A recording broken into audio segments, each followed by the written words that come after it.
moving on.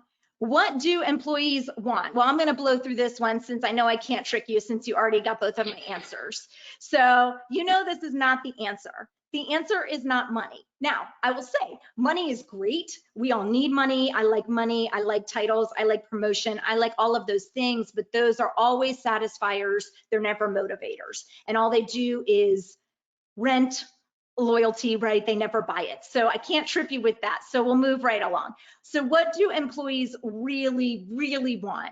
Well, this is the last study I think I'm going to share with you.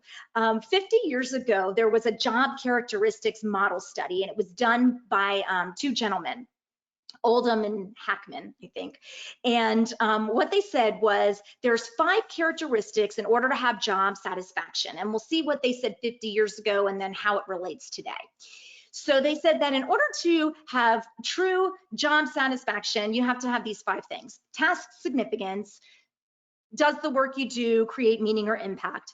Task identity. Do you have ownership, emotional ownership of the work you're doing? Autonomy. Do you have the freedom to make choices? Variety. Obviously, is your task monotonous? Or do you have variety? And feedback. Are you in a place where you can safely and easily get feedback in order to improve? And feedback, you'll see I put in italicized there. It's italics because we're going to talk about feedback in the second half of the presentation. We're going to talk about coaching. But those are the 5 things that they said that all employees want. And for the most part, it feels like common sense. And it's pretty close to what we know they want today with some tweaks. So let's see what it is that they're telling us that they want today. Employees want connection, right? That's the title of this presentation, right? We're building connection. But they really want connection. The difference is they want connection to the purpose and the mission and the culture, but they want to see it. So they don't want to just be told your job is significant here and we appreciate you here, but they want to be able to see their connection. And how they see it is with investment in their succession.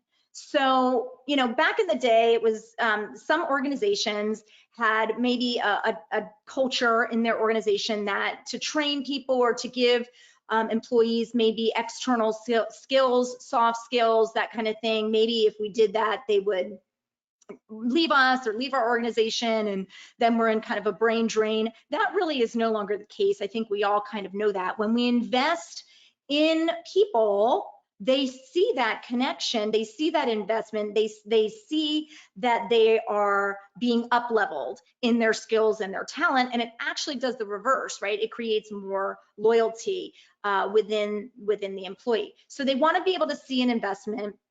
They want to be able to build relationships. And what's changed now a little bit is not only relationships with our teams, but relationships with cross-functional teams.